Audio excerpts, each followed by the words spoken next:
You think chakras and herbs and astrology is just a bunch of hippie woo-woo nonsense. Welcome back to the Science of the Woo, my friends, where we talk about how modern scientific principles underlie things that are traditional, ancestral, cultural healing practices that have somehow usually gotten relegated to being woo-woo, alternative, hippie, whatever in our current society. Today's topic is astrology, more specifically how you can use it strategically to live a better life.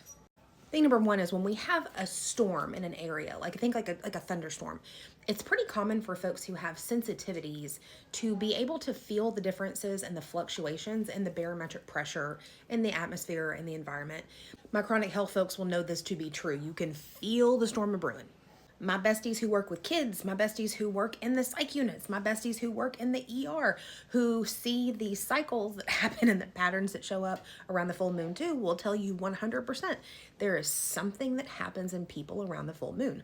We see it with the tides. Why would that not have an impact on us too? And the moon can impact water out there. Why is it so weird to think that it could also impact us? And I think too many people get caught up in astrology being, well, oh, what's your sign for this? What's your sun sign, your moon sign, your rising sign? What's your sign? What's your sign?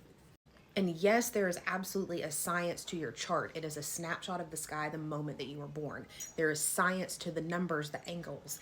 But there's a lot of weirdness that can come up in the interpretation, which is why I'm like, hey, let's maybe not look at it from that perspective. What I find to be far more useful, though, is trying to harmonize with the astrological weather. Like I would try to harmonize with the weather outside. Let me explain what I mean by that. When it is a sunny day outside, I'm gonna wear shorts and a t-shirt because it's warm outside, right? I'm gonna dress accordingly for the weather outside. And if I know that it's gonna be a cold and rainy day, I'm probably not gonna plan a bunch of outside activities. I might plan to maybe stay in and have kind of a cozy day with my family. When we apply that to the astrology, Mercury is going to go retrograde. What does that mean and what can we do with it? Retrogrades are time where it looks like, from our perspective, it looks like that planet is moving backwards. It's not actually moving backwards, but it looks like it from our perspective. And if we were going to plan our activities accordingly, what are things that we can go back and review?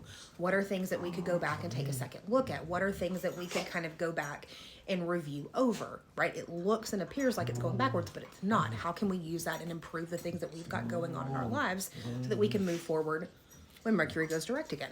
And how can we plan to have a little bit more grace and space when things don't quite go according to plan or things don't get communicated quite as clearly as we would like them to? Mercury is kind of the head of communication in the astrology world. Retrogrades, things can go a little bit wonky. Best intentions can be laid out and things can still go a little bit wonky, right? Hey, I really wanted to go outside and go to the park today, but this thunderstorm makes that not happen, right? Use it like a weather forecast so you can do something with it to live a better life, my friends.